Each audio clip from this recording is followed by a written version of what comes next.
खास जड़ी बूटियों से बना पेट सफा आयुर्वेदिक चूर्ण। आज ही ले आएं। पेट सफा पहली रात से ही असर दिखाता है और इसकी आदत भी नहीं पड़ती। पेट सफा, हर रोग दफा।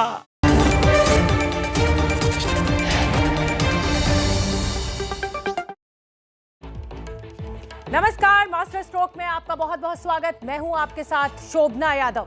सिर्फ 4 दिन बाद होली का त्योहार है और पूरे देश में कोरोना के मामले लगातार बढ़ रहे हैं। होली पर कोरोना से बचने की जरूरत क्यों है, आपको ये समझाने के लिए हमारे पास कुछ वीडियोस हैं। ये जो वीडियो हम आपको दिखा रहे हैं, ये उत्तराखंड के पूर्व मुख्यमंत्री हरीश रावत का है। ये तस्वीरें कल यानी 23 मार्च की हैं। जगह है देहरादून, जहां हरीश रावत ने कल होली मिलन समारोह में हिस्सा लिया। इस समारोह में लोगों की भीड़ थी। कोरोना नियमों की खूब धज्जियां उड़ाई जा रही थी। हरीश रावत को छोड़कर किसी ने भी मास्क नहीं लगाया हुआ था। अब आज खबर आई है कि हरीश रावत कोविड पॉजिटिव हो चुके हैं। उनके साथ परिवार के 4 और सदस्य भी कोरोना पॉजिटिव हुए हैं। उनकी आज रिपोर्ट पॉजिटिव आने का मतलब ये है कि हरीश रावत ने जब इस कार्यक्रम में शिरकत की, वो तब भी पॉजिटिव रहे होंगे। हालांकि जो वीडियो हमारे पास मौजूद है उसमें तो हरीश रावत मास्क लगाए हुए दिख रहे हैं, लेकिन अगर कहीं उन्होंने मास्क उतारा होगा तो फिर ना जाने कितने लोग संक्रमित हुए होंगे। और इसीलिए हम आपको ये कह रहे हैं, होली के इस मौसम में अत्यधिक सावधान रहने की जरूरत है, क्योंकि जहां सावधानी हटी वहां दुर्घटना घटी।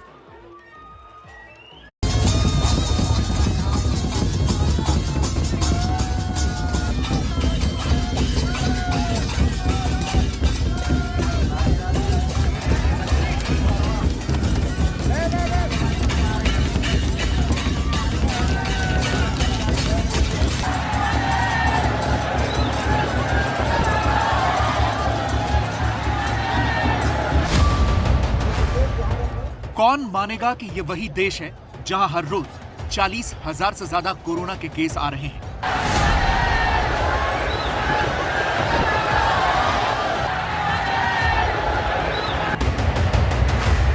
कौन मानेगा कि ये वही देश है जहां पूरी दुनिया में तीसरे सबसे ज्यादा कोरोना के केस आ रहे हैं।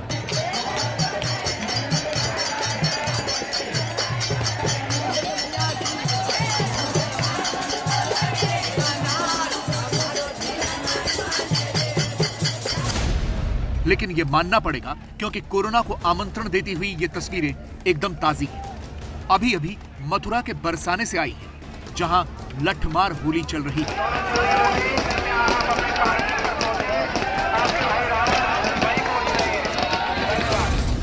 होली के खुमार में लोग इतने डूबे हुए हैं कि शायद वो ये भी भूल गए कि अभी तक कोरोना खत्म नहीं हुआ है। चारों तरफ भीड़ ही भीड़ है। 2 गज दूरी वाला नारा तो बरसाने की किस गली में खो गया पता नहीं।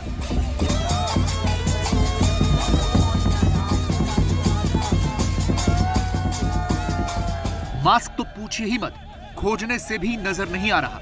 और यह हाल तब है जब देश में लगातार 5वें दिन 40,000 से ज्यादा पॉजिटिव केस आए हैं। 20 मार्च को 40,953 केस आए थे, 21 मार्च को 43,846, 22 मार्च को 46,951, 23 मार्च को 40,715 और आज यानी 24 मार्च को पिछले 24 घंटे में 47,262 नए केस सामने आए हैं। ये चिंता इसलिए ज्यादा बढ़ने वाली है क्योंकि सिर्फ 4 दिन बाद होली का त्योहार है। लोग अभी से लापरवाह हैं और अगर होली में भी ऐसी ही लापरवाही हुई तो देश में दूसरा कोरोना विस्फोट हो जाएगा। होली में अगर हम सामुदायिक रूप से इकट्ठा होते हैं तो कोविड इन्फेक्शन के स्प्रेड होने के चांसेस बढ़ जाते हैं। तो कल्चरल इवेंट्स हैं या लार्ज स्केल पे गैदरिंग्स हैं या मास गैदरिंग्स हैं, वो अवॉइड करनी चाहिए। तो इस वक्त होली में ये ज़रूरी है कि जैसे हमने पिछले साल होली मनाई थी कि परिवारजनों के साथ इंडिविजुअली होली मनाई थी, तो इस साल भी वैसे ही होली मनाना सेफ रहेगा। साउथ इंडिया में तो बहुत सारे नए स्ट्रेन देखे गए हैं। इवन नॉर्थ इंडिया में भी ये जो नए स्ट्रेन है आइडेंटिफाई हो रहे हैं। जिस वेरिएंट की बात डॉक्टर मीनाक्षी जैन कर रही हैं, उसने पहले से ही सरकार की चिंताएं बढ़ाई हुई हैं। देश के 18 राज्यों के 771 मरीजों में कोरोना के नए वेरिएंट मिले हैं। इनमें से 736 मरीजों में यूके वेरिएंट मिला, 34 में साउथ अफ्रीकन और 1 मरीज में ब्राजीलियन वेरिएंट मिला है। चिंता महाराष्ट्र ने बढ़ाई है क्योंकि वहां कोरोना के 2 बिल्कुल नए वेरिएंट मिले हैं, E484Q और L452R। महाराष्ट्र के अलावा केरल में भी नया वेरिएंट मिला है, N440K। केरल के 11 जिलों में इस नए वेरिएंट के 123 केस मिले हैं। तेलंगाना के भी 53 सैंपल में यह नया वेरिएंट मिला है।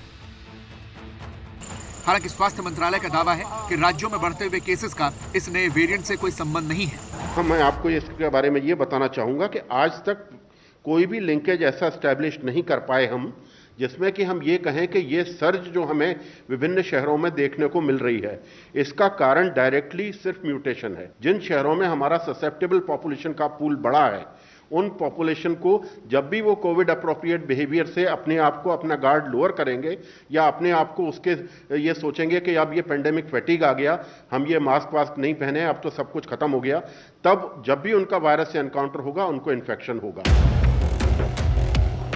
यानी ये वेरिएंट तो बड़ी चिंता का विषय नहीं है, लेकिन आने वाला त्योहारी मौसम जरूर डरा रहा है।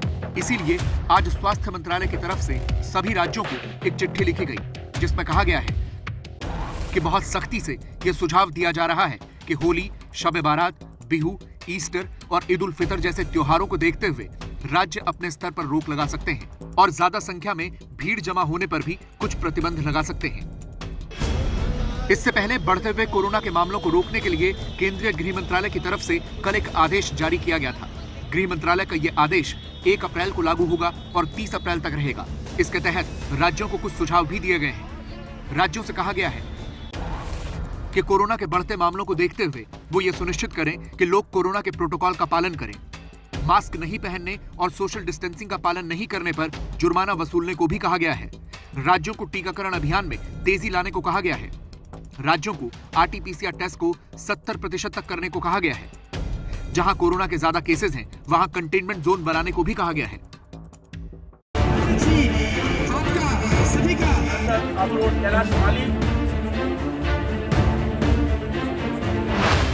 लेकिन जब सरकारों के मंत्री ही कोरोना की गाइडलाइंस का पालन नहीं करेंगे, तो फिर आम जनता से क्या उम्मीद की जा सकती है। ये राजस्थान का सिरोही है और यहाँ बिना मास्क के घूम रहे ये हैं गहलोत सरकार के गौपालन और खान राज्य मंत्री प्रमोद जैन भाया।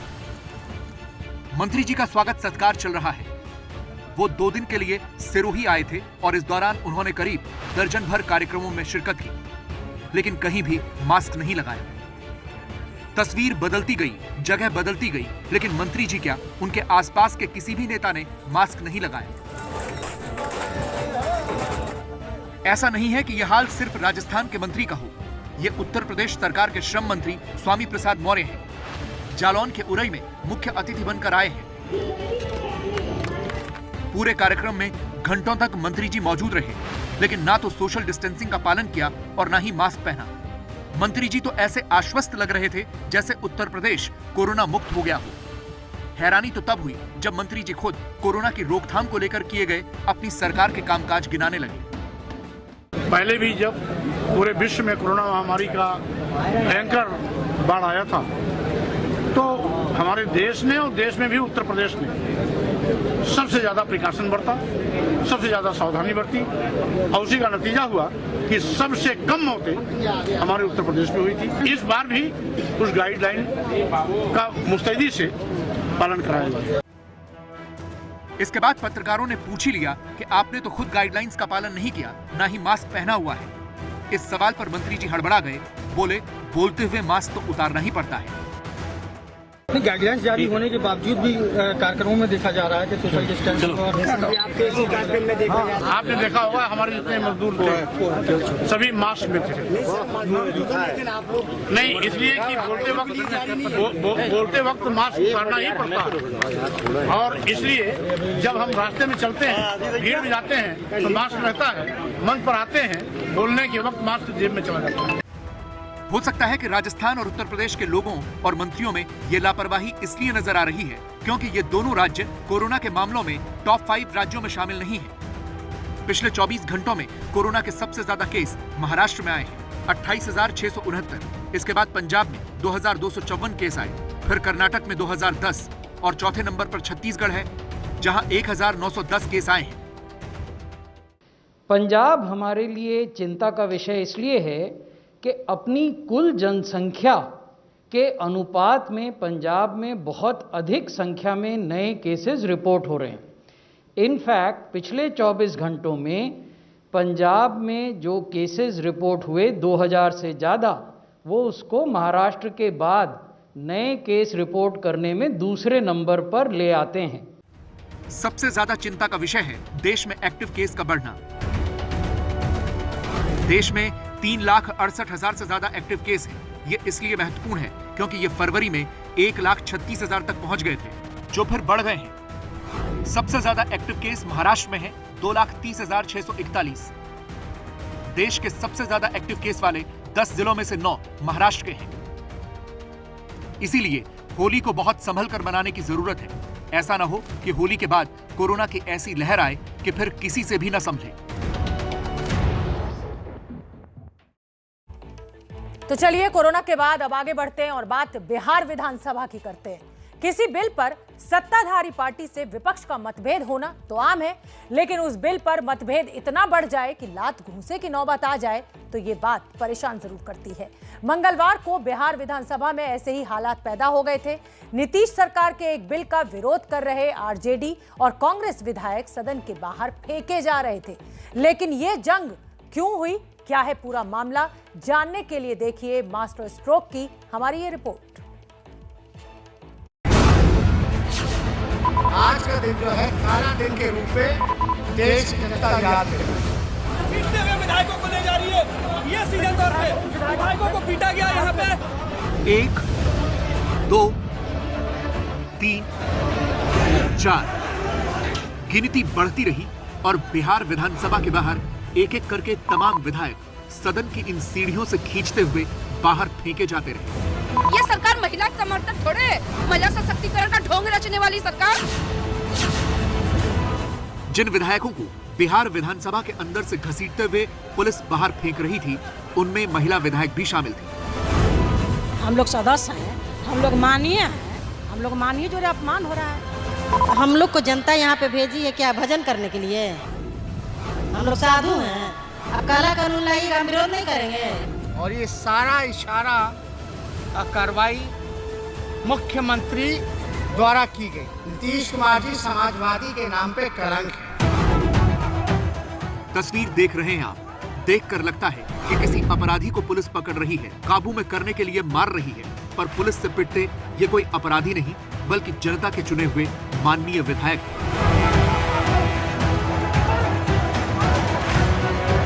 कई विधायक तो सदन से बाहर आने के बाद बेहोशी की हालत में पहुंच गए थे, लेकिन फिर भी उन्हें बख्शा नहीं गया।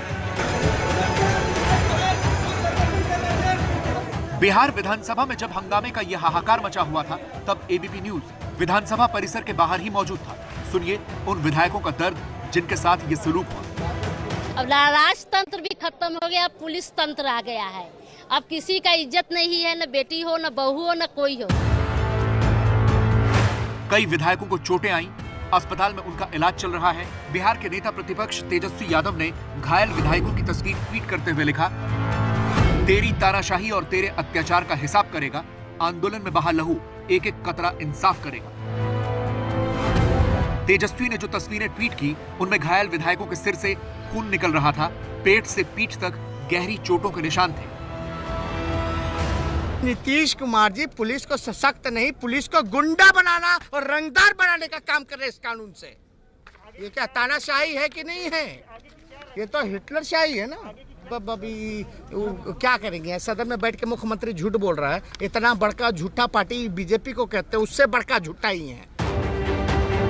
इन तमाम तस्वीरों को देख रहे देश के मन में सवाल यह है कि आखिर 23 मार्च यानी मंगलवार को बिहार विधानसभा के भीतर ऐसा हुआ क्या कि हालात बेकाबू हो गए। तस्वीरों में अध्यक्ष की कुर्सी के पास तेजस्वी और तेज प्रताप यादव दोनों भाई खड़े दिखाई दे रहे हैं। बवाल शुरू हो चुका था। दरअसल विपक्ष का गठबंधन, जिसमें आरजेडी, कांग्रेस और लेफ्ट शामिल है, इन्होंने मिलकर बिहार सरकार के विशेष सशस्त्र पुलिस बल बिल का विरोध किया है। विरोध की सीमा तब लांघी गई जब आरजेडी महिला विधायकों ने स्पीकर को उनकी कुर्सी पर ही बैठने नहीं दिया। विपक्ष के विधायक वेल में आ गए और फर्नीचर हटाने लगे। स्पीकर विजय कुमार सिन्हा को उनके चेंबर में बंधक बना दिया गया। विधायक उनके चेंबर को घेर कर बैठ गए और वहां से न हटने की जिद करने लगे। हालात इतने खराब हो गए कि विधानसभा के भीतर मौजूद मार्शल के बावजूद पुलिस को बुलाया गया। पुलिस अंदर आई और विधायकों को बाहर निकालना शुरू किया। जिसने विरोध किया उसकी पिटाई हुई। क्या अध्यक्ष को बंधक बना लिया गया था? बहुत समय तक निकलने नहीं दिया जा रहा था। हम लोग जब आए थे तो ऐसी स्थिति थी, उनके कक्ष के बाहर लोग खड़े थे और तालाबंदी भी हो गई थी, रस्सी से बांध दिया गया था। अब हम आपको बताते हैं कि आखिर उस बिल में ऐसा है क्या जिसके विरोध करने पर इतना हंगामा बरपा। हंगामा बिहार सशस्त्र पुलिस विधेयक 2021 को लेकर हुआ है। बिल के तहत बिहार सशस्त्र बल को सीआईएसएफ के बराबर अधिकार हासिल होंगे। विपक्ष का कहना है कि पुलिस कार्रवाई के लिए मजिस्ट्रेट के वारंट की जरूरत नहीं पड़ेगी। इस बिल से पुलिस बल को बिना वारंट तलाशी का अधिकार मिलेगा और थोड़ा सा शक होने पर गिरफ्तारी का भी अधिकार होगा। सशस्त्र बल के अफसर के खिलाफ केस चलाने के लिए राज्य सरकार की अनुमति जरूरी होगी। बस इसी बिल पर विरोध शुरू हुआ था, जो धक्का मुक्की से लेकर बंदी बनाने तक और फिर हाथापाई तक पहुंचा। अब तेजस्वी यादव चेतावनी दे रहे हैं कि जब तक नीतीश माफी नहीं मांगेंगे तब तक वो विधानसभा में कदम नहीं रखेंगे। माफी नीतीश कुमार नहीं मांगेंगे तो हम लोग विचार कर रहे हैं अगले साल तक, 5 साल जब तक हम लोग विधायक हैं, हम लोग विधानसभा बॉयकॉट करेंगे। हालांकि कल हंगामे के बाद आज बिहार विधानसभा में बोलते हुए मुख्यमंत्री नीतीश कुमार ने कहा कि सदन बहुमत और नियम से चलता है, लोकतंत्र में जबरदस्ती की जगह नहीं। जो लोकतंत्र है और जो लोकतंत्र की मर्यादा है और जिसके लिए विधानसभा हो, लोकसभा हो, विधान परिषद हो, राज्यसभा हो और इसके लिए जो नियम बने हुए हैं उसके मुताबिक और सब लोगों की भागीदारी ठीक ढंग से होनी चाहिए। सबको अपनी बात रखने का अधिकार है, लेकिन कुछ लोगों को तो पता नहीं क्या होता है। दोनों ही पक्ष लोकतंत्र की दुहाई दे रहे हैं, सदन के लिए काला दिन बता रहे हैं। सच यह है कि लोकतंत्र शर्मसार जरूर हुआ, लेकिन इसकी जिम्मेदारी लेने के लिए कोई तैयार नहीं। मास्टर स्ट्रोक में अब बारी है फाइनल ओपिनियन पोल के आंकड़ों की। जी हां, आज एबीपी न्यूज और सी वोटर ने फाइनल ओपिनियन पोल दिखाया। हम एक एक करके उन 5 राज्यों का राजनीतिक मूड आपको बताएंगे जहां मतदान होने वाला है। लेकिन शुरुआत करते हैं पश्चिम बंगाल के फाइनल ओपिनियन पोल से। फाइनल आंकड़ों से पहले आपको पश्चिम बंगाल सर्वे की बड़ी बातें बता देते हैं। बीजेपी का ग्राफ हर सर्वे में बढ़ रहा है। टीएमसी के ग्राफ में भी मामूली बढ़त है। कांग्रेस लेफ्ट के वोटों में लगातार गिरावट दिख रही है। मोदी की रैलियों से बीजेपी को फायदा दिख रहा है। चोटकांड से ममता को ना ज्यादा फायदा ना ज्यादा नुकसान। चोटकांड से ममता को कोई फायदा या नुकसान फिलहाल दिखाई नहीं दे रहा है।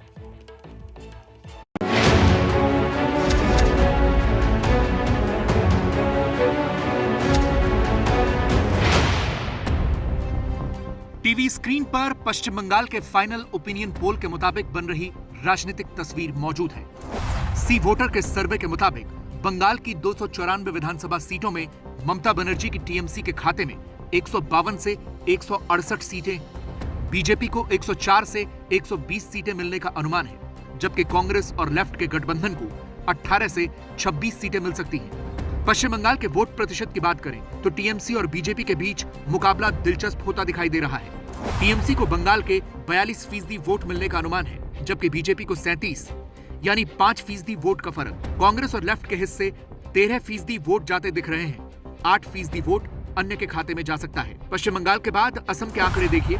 एबीपी न्यूज के लिए सी वोटर के सर्वे में बीजेपी गठबंधन आगे दिख रहा है।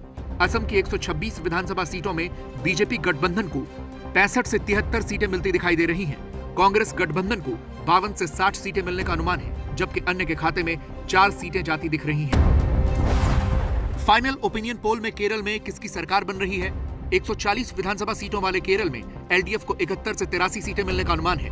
यूडीएफ को 56 से 68 सीटें मिलती दिखाई दे रही हैं, जबकि बीजेपी की स्थिति 0 से 2 सीटों के आसपास दिख रही है। फाइनल ओपिनियन पोल में 234 विधानसभा सीटों वाले तमिलनाडु में यूपीए गठबंधन को जीत मिलती दिख रही है। यूपीए को 173 से 181 सीटें मिलने का अनुमान है। एनडीए 45 से 53 सीटों पर सिमटता दिख रहा है, जबकि अन्य के पास 2 से 14 सीटें तक जाने का अनुमान है। चुनावी महासमर के 5वें राज्य का नाम है पुडुचेरी। फाइनल ओपिनियन पोल में 30 सीटों वाले पुडुचेरी में सत्ता की चाबी एनडीए गठबंधन के पास जाती दिख रही है। यूपीए को 7 से 11 सीटें मिल सकती है। एनडीए 19 से 23 सीटों के साथ बहुमत हासिल करने की स्थिति में दिख रहा है। कोरोना काल शुरू होने के बाद प्रधानमंत्री नरेंद्र मोदी के पहले विदेश दौरे में अब सिर्फ एक दिन ही बाकी है। 26 मार्च को प्रधानमंत्री मोदी बांग्लादेश के 50वें स्थापना समारोह में हिस्सा लेने ढाका जा रहे हैं। उनका ये दौरा 2 दिन का होगा, लेकिन इस विदेश दौरे का घरेलू राजनीति से कनेक्शन जोड़ा जा रहा है, क्योंकि प्रधानमंत्री जिस वक्त बांग्लादेश के कुछ मंदिरों में माथा टेक रहे होंगे, उस वक्त पश्चिम बंगाल और असम में पहले दौर का मतदान हो रहा होगा। प्रधानमंत्री के बांग्लादेश दौरे का चुनाव से कनेक्शन कैसे जोड़ा जा रहा है और इस यात्रा के कूटनीतिक मायने क्या हैं, मास्टर स्ट्रोक की इस रिपोर्ट से आप अच्छी तरह समझ सकेंगे। भारत माता की, भारत माता की, तृणमूल कांग्रेस जिंदाबाद। यही इनका खेला है, यही इनका खेला। बंगाल के हर मुख से एक ही आवाज आ रही है, 2 मई दीदी जाच्छे, 2 मई दीदी जाच्छे, আসল পরিবর্তন আছে।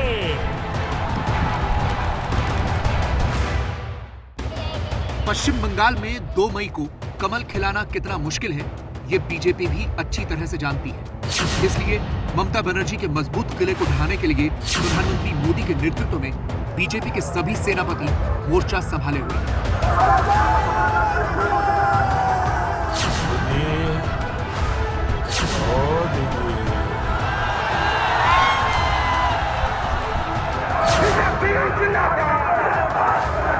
आज पश्चिम बंगाल पूछ रहा है कि अम्फान की राहत किसने लूटी। 200 से ज्यादा सीटों के साथ भारतीय जनता पार्टी की सरकार बनने जा रही है।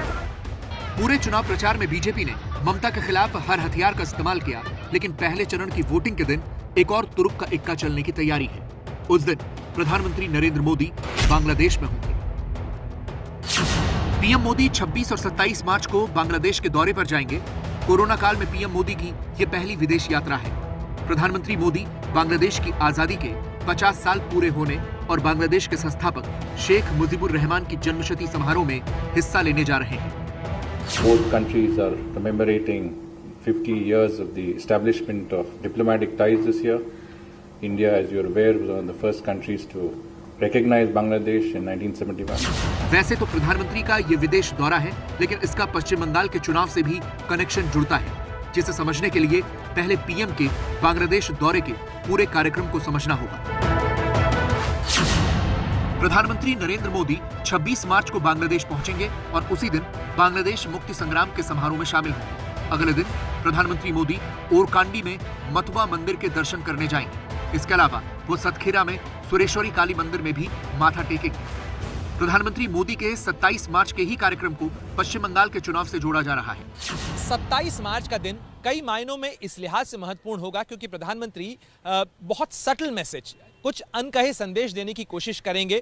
ढाका से बाहर बांग्लादेश के अंदरूनी इलाकों में ओराकांडी एक जगह है जहां मतवा संप्रदाय जो है उसके संस्थापक हरिचंद ठाकुर और गुरुचंद ठाकुर का वो स्थान है। वहाँ पर मतवा महासंघ का भी वो मूल जन्म स्थान कहा जाता है और मतवा संप्रदाय को मानने वाले जो दलित समाज से हैं, खास तौर पर पश्चिम बंगाल की अगर बात करें तो 2 करोड़ से ज़्यादा इनकी आबादी है। चुनावी लिहाज से भी ये बेहद महत्वपूर्ण है। प्रधानमंत्री की बांग्लादेश यात्रा को पश्चिम बंगाल के चुनाव से जोड़ने की बड़ी वजह उनका मतवा समुदाय के मंदिर में ही जाना है। बांग्लादेश में जब पीएम मतवा मंदिर में होंगे तो पश्चिम बंगाल में मतदान हो रहा होगा। दरअसल पश्चिम बंगाल के करीब 1.5 करोड़ वोटर मतवा समुदाय से हैं, जो विधानसभा की 30 सीटों पर सीधा असर डालते हैं, जबकि 50 सीटों पर इनका प्रभाव माना जाता है। 2016 में ममता बनर्जी की जीत में मतवा की बड़ी भूमिका थी। मतवा समुदाय के मंदिर में माथा टेकने के साथ ही प्रधानमंत्री अपने दौरे में सतखीरा के सुरेश्वरी मंदिर में भी दर्शन करने जाएंगे। बंगाल के चुनाव में इस बार मजहब एक बड़ा मुद्दा बना हुआ है, इसलिए पीएम मोदी के मंदिर दर्शन को भी चुनाव से जोड़ा जा रहा है। प्रधानमंत्री मोदी अपने 27 मार्च के कार्यक्रम की शुरुआत जो है वो सतखीरा के जसरेश्वरी मंदिर से करेंगे, जो कि काली मंदिर है। भारत में इस समय पश्चिम बंगाल के चुनावी घमासान के दौरान काफ़ी धार्मिक मतों को लेकर और ख़ास तौर पर श्री राम बनाम दुर्गा को लेकर बहुत सारी बहस होती रही है। और ऐसे में प्रधानमंत्री मोदी अपने 27 मार्च के कार्यक्रम की शुरुआत इसी जसोरेश्वरी मंदिर से ही करेंगे, जो कि एक कालिका मंदिर है। पीएम के बांग्लादेश दौरे को पश्चिम बंगाल के चुनाव से भले ही जोड़ा जा रहा हो, लेकिन मतुआ समुदाय के लोगों का असर जिन सीटों पर है वहां मतदान 5वें चरण में होना है। लेकिन बंगाल चुनाव ने पारा इस कदर चढ़ा रखा है कि पीएम का विदेश दौरा भी सियासी बन गया। नरेंद्र मोदी की ये खूबी कहिए या कमजोरी कहिए, वो चुनाव में ऑल आउट जाते हैं। कभी कोई चुनाव में अपनी ओर से कोई चीज़ छोड़ते नहीं हैं। कई बार वो उचित अनुचित का बॉर्डर भी लांघना लगता है कि उसको भी लांघ रहे हैं, लेकिन जब चुनाव होता है तो वो अपनी तरफ से ऑल आउट जाते हैं। तो इसलिए अभी जितना कुछ भी हम देख रहे हैं, बल्कि आज चुनाव के समय नहीं, उसके काफ़ी पहले से नरेंद्र मोदी और उनकी पूरी टोली जो कुछ कर रही है वो बंगाल जीतने के ख्याल से कर रही है। भारत और बांग्लादेश के रिश्तों में तो मजबूती आएगी ही, इससे चीन पर भी लगाम लगाने में मदद मिलेगी, क्योंकि चीन बांग्लादेश में पैर जमाने की कोशिश कर रहा है। चीन ने बांग्लादेश के रास्ते भारत को घेरने का मंसूबा बनाया हुआ है। प्रधानमंत्री मोदी की इस यात्रा से बांग्लादेश में चीन पर लगाम लगाने में मदद मिलेगी। 5.5 साल बाद प्रधानमंत्री मोदी बांग्लादेश पहुंच रहे हैं और ये उनकी यात्रा दोनों देशों के बीच संबंधों के एक नए अध्याय को भी शुरू करेगी। कैमरामैन संजीव कापड़ी के साथ प्रणय उपाध्याय, ढाका, एबीपी न्यूज। और इसी खबर पर ज्यादा अपडेट के साथ प्रणय उपाध्याय मेरे सहयोगी बांग्लादेश के एक शहर से जुड़ रहे हैं, मैं खुलना से जुड़ रहे हैं। प्रणय, प्रधानमंत्री 27 मार्च को गोपालगंज में मतुआ समाज के मंदिर जाएंगे। इसी दिन बंगाल में पहले चरण का मतदान है, लेकिन ये कोई पहली बार नहीं हो रहा है। आपको याद होगा कर्नाटक का चुनाव था तो नेपाल में सीता मंदिर पहुंचे हुए थे, लोकसभा में चुनाव था तो केदारनाथ की एक गुफा में थे। आप वहां जमीन पर मौजूद हैं, क्या आपको लग रहा है वोटिंग पर इस सब से असर आएगा?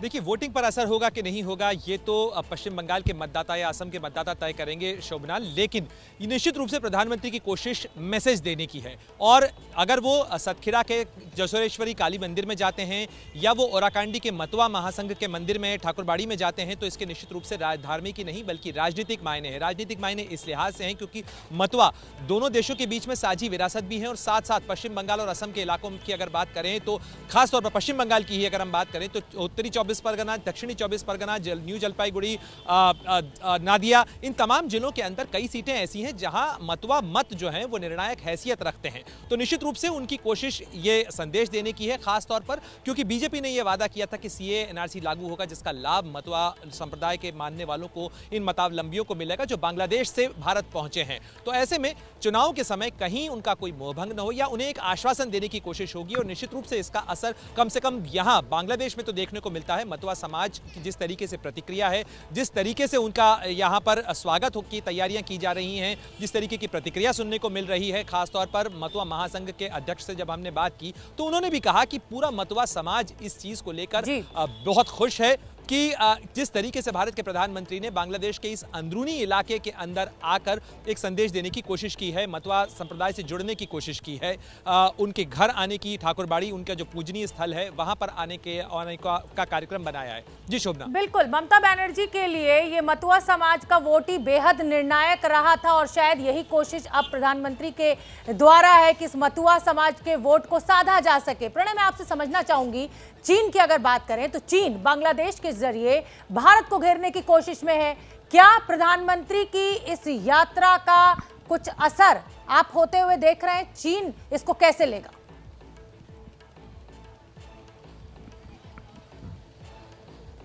देखिए, चीन के लिए निश्चित रूप से ये एक नई नाकेबंदी और घेराबंदी की शुरुआत कर सकते हैं क्योंकि खास तौर पर अगर आप क्वाड के लिहाज से देखें, जिस तरीके से भारत, अमेरिका, जापान और ऑस्ट्रेलिया साथ में आके ये जो क्वाड की एक मजबूत चौकड़ी बन रही है, ये चौकड़ी चीन के लिए चिंता का सबब है। खास तौर पर उसमें बांग्लादेश की महत्वपूर्ण भूमिका इस लिहाज से होगी क्योंकि भारत अपनी कनेक्टिविटी बांग्लादेश के साथ बढ़ाना चाहता है और बांग्लादेश के रास्ते दक्षिण पूर्व एशिया, जो साउथ ईस्ट एशिया है, उसका दरवाजे खुलते हैं। बांग्लादेश ने भारत के साथ जो Bharat Myanmar Thailand trilateral highway है उससे जोड़ने का प्रस्ताव दिया है और अगर आप बीते एक साल के दौरान देखें, कोविड के बावजूद भारत ने जिस तरीके से कनेक्टिविटी की परियोजनाओं को बांग्लादेश के साथ बढ़ाने का काम किया है, 1965 के पुराने जितने रेल लिंक्स थे उनको रिस्टोर किया जा रहा है। इसके अलावा भारत और बांग्लादेश के बीच में जो इनलैंड वाटरवेज हैं, यानी नदियों के रास्ते सामान की आवाजाही है, उसके दरवाजे खोले जा रहे हैं, नए रास्ते बनाए जा रहे हैं। मंगला पोर्ट और पायरा पोर्ट जो हैं उनको भारत विकसित करने के अंदर मदद दे रहा है।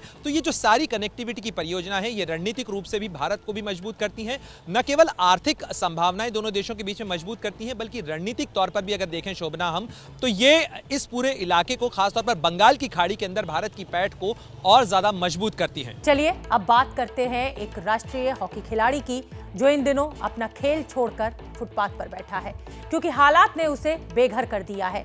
क्या हुआ इस खिलाड़ी के साथ, देखिए उत्तर प्रदेश के प्रयागराज से हमारी ये रिपोर्ट।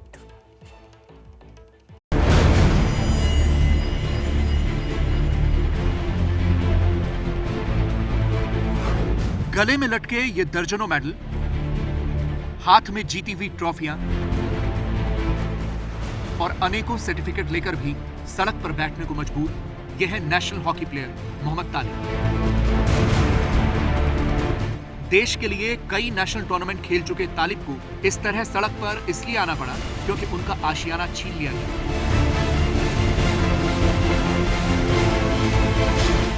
ये देखिए, तालिब का परिवार आज बेघर हो चुका है।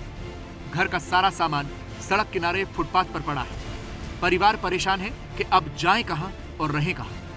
यही वजह है कि नेशनल हॉकी खिलाड़ी मोहम्मद तालिब अपना टूर्नामेंट छोड़कर अधिकारियों के दफ्तरों के चक्कर काटने को मजबूर है। 2009 में हमने ओटीएस के आधार पर उन्होंने जो पैसा मांगा था हमने जमा कर दिया। तो पहले ही तो उन्होंने एक जो डेट दिया था उससे पहले जमा करा लिया, लेकिन ये कि जब दूसरी की जमा करने के लिए गए तो बाबू ने हमको आज आओ, कल आओ, परसों आओ, और एडीए की दी हुई डेट को निकाल दिया। रजिस्ट्री कहने लिखने लगे कि रजिस्ट्री कर दो, पैसा जमा हो गया। उन्होंने कोई जवाब न दे करके हमको 2.5 साल के बाद 3.5 लाख रुपए की नोटिस भेज दिया। अब प्राधिकरण का कहना है कि घर पाने के लिए तालिब के परिवार को आज के हिसाब से कीमत देनी होगी, लेकिन परिवार की माली हालत ठीक नहीं है। इसलिए इस हॉकी खिलाड़ी ने पीएम मोदी और सीएम योगी से गुहार लगाई है। घर को वापस दिया जाए और जो पैसा मुनासिब कम से कम में हमारे जो पैसा निकल रहा है सर, उसमें हमारे मकान की रजिस्ट्री की जाए।